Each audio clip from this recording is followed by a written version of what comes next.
दोस्तों, डॉक्टर कुणाल कुमार जी के रूबरू हैं। तो आइए, मैं एक निडर निर्भीक पत्रकार जिन्होंने पत्रकारिता जगत में अपनी ख्याति अर्जित की है, सीधे इनसे गुफ्तगू करें आज और अभी के ज्वलंत मुद्दे पर। आज हमारी राजनीति से बहुत बू आने लगी है। जैसे मछली खरीदते वक्त भी हम मछली छू लेते हैं तो घर जाकर काफी सफाई करनी पड़ती है उसकी बू से निजात पाने के लिए। तो आज की राजनीति भी बदबूदार हो चुकी है। तो हम आज कुणाल जी आपसे चाहेंगे कि एक मुद्दे पर आप बात कीजिए और आप बोलेंगे, मैं सुनूंगा। तो इलेक्ट्रल बॉन्ड के बारे में अभी बहुत चर्चा है और सुप्रीम कोर्ट का बहुत बड़ा प्रहार भी है। आप इस संदर्भ में अपनी तबीयत से, आप तो पत्रकार भी हैं, पत्रकार कम शब्दों में बहुत समेट लेता है और साहित्यकार को बोलने की कला आती है। तो आप दोनों में निपुण हैं, इसलिए हम चाहेंगे कि आप इलेक्ट्रल बॉन्ड के सिलसिले में वो बात करें कि ये है क्या, आम आदमी की समझ में आए। तो आप ईमानदारी से थर्ड एम्पायर की तरह मेरे दर्शक को बताइए, समझाइए कि है क्या, और सुप्रीम कोर्ट के जो आदेश आए हैं उसका प्रभाव क्या पड़ेगा राजनीति पर। जमील साहब, आप तो मेरे पुराने मित्र हैं, हम दोनों एक दूसरे को जमाने से जानते हैं। साहित्य और राजनीति वस्तुतः दो वस्तु नहीं है जी। राजनीति आज आपकी सांस बन गई है जी। आपके रेसे रेसे में, आपके रग रग में, लोक जीवन में राजनीति प्रवेश कर गई है। आपको क्या खाना है राजनीति तय करती है जी। आपको कब सोना है राजनीति तय करती है। आपको क्या पहनना है राजनीति तय करती है जी। जी। आपको क्या बोलना है राजनीति तय करती है। तो जिस पर इतनी बड़ी जिम्मेदारी दे दी है हमने जी कि वही सब कुछ तय करे, तो उस पर कड़ी निगाह रखना भी हमारा धर्म है। बिल्कुल सही कहा। जब आपने बिल्कुल ठीक कहा, मैं आपसे पूरी तरह रजामंद हूं। इन दिनों जी राजनीति की चादर बहुत मैली हो गई है। मैली भी नहीं हुई है, बदबूदार भी हो गई। जी जी, मैं उसी बदबू की बात कर रहा था। आप जिस बदबू की बात कर रहे थे, इसको सुधारने की जरूरत है, इसको धोने की, साफ करने की जरूरत है। सुप्रीम कोर्ट से यही उम्मीद की जाती है लोकतंत्र की रक्षा करे। लोकतंत्र है, उसका सीधा संबंध है भारतीय संविधान से। जी 2017 में बजट पेश कर रहे थे तत्कालीन वित्त मंत्री श्री अरुण जेटली, स्वर्गीय हो गए जी। उन्होंने इलेक्ट्रल बॉन्ड स्कीम लाई। उसमें कोई भी व्यक्ति या कोई भी कंपनी या इस पूरी दुनिया का कोई भी देश भारत की राजनीतिक पार्टियों को इतना जी चाहे रुपया दे सकती है, और एक गुप्त रूप से उसे गुप्त रखा जाएगा, उसे पूरी तरह परम गोपन। जी। ये बात कुछ अजीब लगी सुप्रीम कोर्ट को। कहा कि जब कोई उम्मीदवार चुनाव लड़ता है जी तो हम उससे पूछते हैं कि तुम पर कितने क्रिमिनल केसेज हैं, जी क्या तुम कभी सजा याफ्ता भी हुए। जी। हम उससे यह भी पूछते हैं कि तुम्हारे पास कितना धन है, उसकी चल अचल संपत्ति का हम ब्यौरा मांगते हैं जी। प्रत्येक उम्मीदवार से। उसको एफिडेविट करके बताना होता है। जी। इलेक्शन कमीशन उसको अपने वेबसाइट पर डाल देता है। तो हुआ कि जब एक उम्मीदवार के लिए यह जरूरी है, एक पॉलिटिकल पार्टी के लिए यह बताना जरूरी है हुआ कि तुमको इतने रुपए कहां से आए, किसने दिए। उन लोगों को अधिकार है जानने का कि आपको रुपए कहां से आए, जी।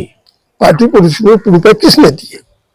होता था कि कोई विदेशी भारतवर्ष की राजनीतिक पार्टी को जी दान नहीं देगा, डोनेशन नहीं देगा। जी।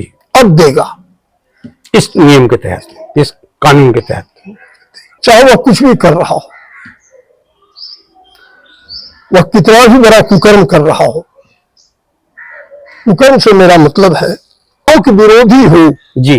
वह व्यक्ति भी जो लोकद्रोही है, जी। जो कंपनी टेरर फंडिंग करती है, जी। जो बम बारूद बनाती है, जी। वह भी चाहे तो भारतवर्ष की पॉलिटिकल पार्टी को रुपए दे सकते। दे सकते। और आपको नहीं बताना है कि उसने दिया। जी। इसका तो एक लाभ ये भी है ना कि हम उनको फायदा भी पहुंचा सकते हैं सत्ता में आने के बाद। कोई आपको तभी देगा जब उसके भीतर यह विश्वास बढ़ जाएगा जी जी, कि आप जब सत्तारूढ़ होंगे तो फायदा देंगे। उसको लाभ देंगे। लाभ देने का बहुत तरीका है। उसको लाइसेंस देंगे, उसको कॉन्ट्रैक्ट देंगे, बहुत तरह से बेनिफिट्स देंगे। सही है, सही है। एक ले लीजिए, आप एक उदाहरण ले लीजिए, आपने सुना बैंक लोन दे देंगे जी, ऋण माफ कर देंगे। ऋण माफ कर देंगे।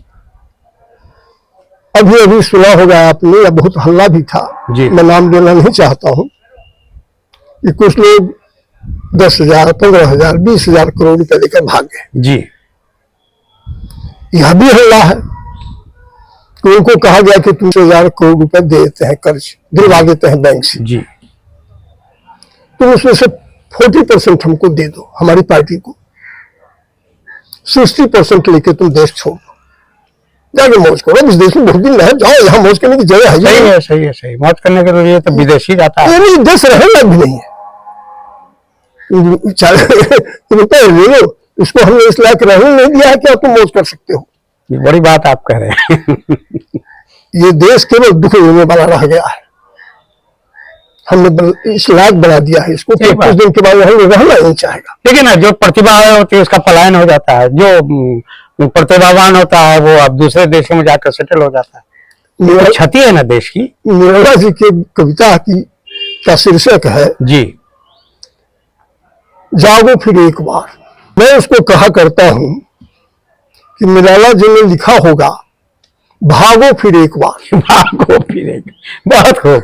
ये टाइप में आपने तो अच्छा व्यंग्य इस्तेमाल किया। निर्मला जी ने मूल रूप से लिखा होगा, भागो फिर एक बार। भागो फिर एक, बाद में किसी तरह ये गर्व होकर के हो गया, जागो फिर एक बार। जागो फिर एक। बाकी तुमको हम 50,000 करोड़ रुपए दे रहे हैं, बैंक से ले लो। जी, बैंक हमारे अधीन है, चाहे वो कांग्रेस की सत्ता हो, चाहे बीजेपी की सत्ता हो, किसी की सरकार के अधीन है। सरकार के अधीन है।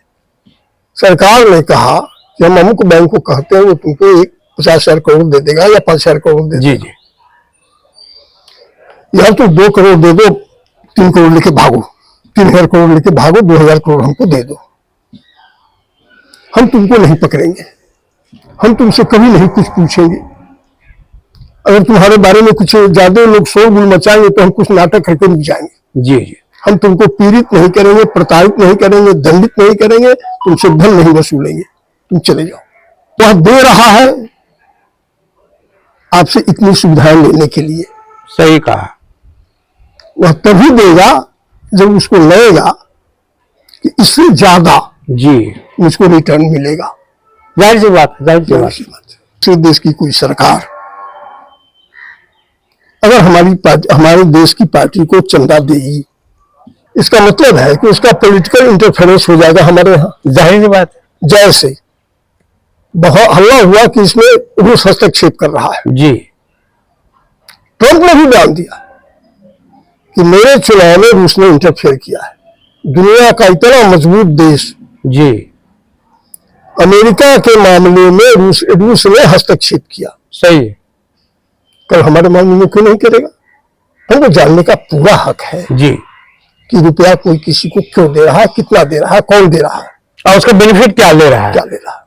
ये भी तो है, उसका बेनिफिट क्या ले रहा है। पहले तो यह साफ हो जाए कि दे कौन रहा है। जी, अगर नहीं बताएंगे, राइट टू इंफॉर्मेशन जो हमारा फंडामेंटल राइट जी, है, जैसे हमको राइट था जानने के लिए कि हमारा उम्मीदवार कैसा है, जी, कितना धनवान है, कितना निर्धन है आदि आदि, उसी तरह हमको यह जानने का पूरा हक है कि इलेक्ट्रल फंड में के माध्यम से कितने पैसे आए, जो डोनेशन मिला है राजनीतिक पार्टी को, कितना मिला है, किससे मिला है, किसने दिया है। जी, सुप्रीम कोर्ट ने यह निर्णय दे दिया, कल बता दो, आपको बताना पड़ेगा।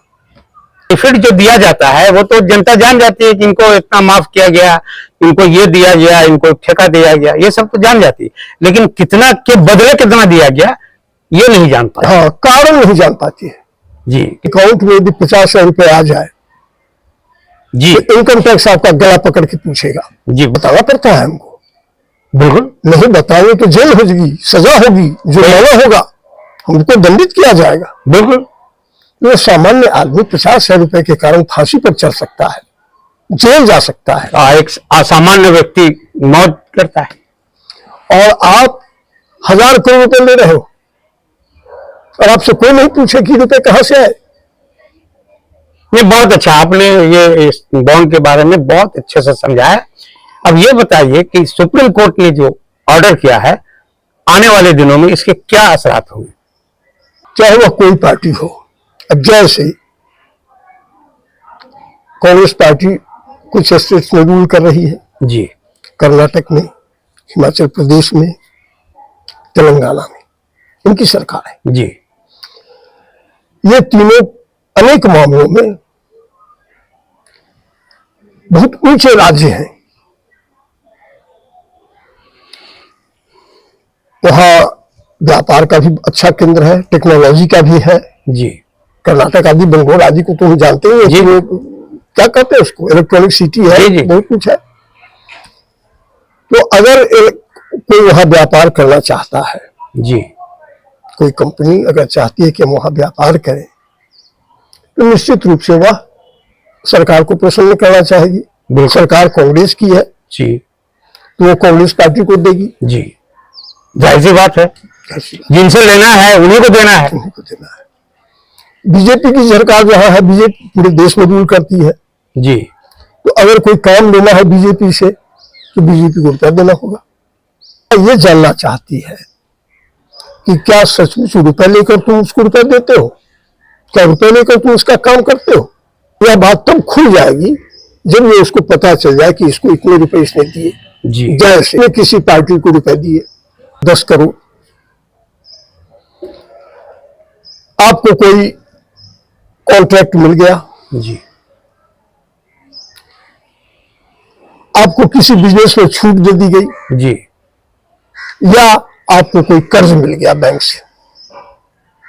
एक दिन हमने सुना कि साहब, जमीन साहब को 50 करोड़ रुपया बैंक से ने कर्ज दे दिया, जी, तो पता चल जाएगा कि जमीन साहब ने 5 करोड़ दिया था, अब 50 करोड़ नहीं है, यह बात बढ़ जाएगी, खुल जाएगी। बात खुल जाएगी। हम यह नहीं कहते हैं कि आपको 50 करोड़ रुपया मिला है 5 करोड़ देने के कारण, जी, हो सकता है आपने नहीं दिया हो, आपको मिल जाए, लेकिन अमूमन होता है कि आपको देना पड़ेगा। जी, आज की राजनीति में यही हो रहा है। जी, राजनीति बहुत मैली हो गई है, यहां सब कुछ पैसे के बल पर चल रहा है। और जिस लोकतंत्र में धन ज्यादा महत्वशाली हो जाएगा तो वह धनतंत्र हो जाएगा, लोकतंत्र नहीं रहेगा।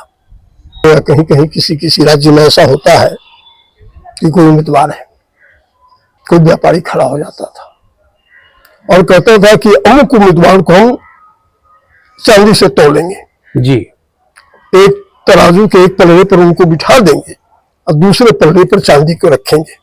जी, वो इसलिए तोड़ रहा है कि उसको मालूम है कि अगर आप जीत जाएंगे तो आप वापिस करेंगे सूद समेत, तो 10 गुना देंगे, ताकि आपको अगली बार की गारंटी भी रहे कि फिर सही। तोड़े जाए हम। सही है, सही है, सही है। तो ये अजीब गंदा सिलसिला चल रहा था। जी, सुप्रीम कोर्ट ने कहा कि नहीं चलने देंगे। कहा जाएगा, बिल्कुल बिल्कुल बिल्कुल बिल्कुल, तो ऐतिहासिक कदम है ना। इसके लिए सुप्रीम कोर्ट को चुने वालों, सुप्रीम कोर्ट के प्रति लोगों का आदर भाव बढ़ गया। देखिए, अब न्यायपालिका जो है अगर इस तरह के आदेश पारित करने लगे तो आवाम का जो विश्वास है, माफ कीजिएगा कुणाल जी, घटा भी है। बिल्कुल घटा है, न्यायपालिका से उम्मीदें घटी भी है। तो हम समझते हैं कि ऐसे आदेश अगर आने लगे तो वो क्षतिपूर्ति होगी। जो विश्वास घटा है वो फिर बढ़ते बढ़ते न्यायपालिका उस विश्वास को जीत जाएगी जो कभी विश्वसनीय हुआ करती थी। न्यायपालिका पर अविश्वास लोकतंत्र को तोड़ देगा। बिल्कुल, इसलिए उसमें विश्वास बना रहना चाहिए। और आप ठीक कहते हैं, बीच में विश्वास थोड़ा सा डगमगाया था। यह दौड़ता हुआ विश्वास खतरनाक संकेत है। सही है, सही है। विश्वास अडिग होना चाहिए, अडोल विश्वास होना चाहिए कि न्यायपालिका जो करेगी ठीक करेगी। सही है। दूध का दूध, पानी का पानी। बीच में विश्वास डोला था, मैं आपसे सहमत हूं। तो एक बात और मैं बता दूं जमील साहब, अमेरिका में, यूएसए में अगर $200 से ज्यादा डॉलर किसी को आप दे रहे हैं, $200 से ज्यादा किसी को दे रहे हैं, किसी पार्टी को, कोई कंपनी भी दे रही है, कोई इंडिविजुअल भी दे रहा है, तो उसको अपना पूरा एड्रेस देना पड़ता है और वो पब्लिक किया जाता है। अच्छी बात है ना ये। 7,500 पाउंड से ज्यादा अगर यूके में, ब्रिटेन में, इंग्लैंड में 7,500 पाउंड से ज्यादा अगर किसी ने किसी पॉलिटिकल पार्टी को दिया है किसी ने, तो उसका हिसाब किताब पूरी तरह, नाम पता सब कुछ उजागर किया जाता है, उससे कम पर बात नहीं आती जी। और अमेरिका जैसे देश में $200 से ज्यादा आपने किसी को दिया तो दाता का नाम और पाने वाले का नाम सार्वजनिक किया जाता है। यहाँ क्यों नहीं होना क्या चाहिए। दिक्कत है? अच्छी बातों का तो अनुसरण अनुकरण होना चाहिए। लेकिन राजनीति की आदत खराब हो गई है। तो बहुत खूब, मैं इसी पर आपको सलाम पेश करता हूं और फिर मैं कोशिश करूंगा कि आपसे दूसरे मुद्दे पर बात करूं। चलिए, धन्यवाद।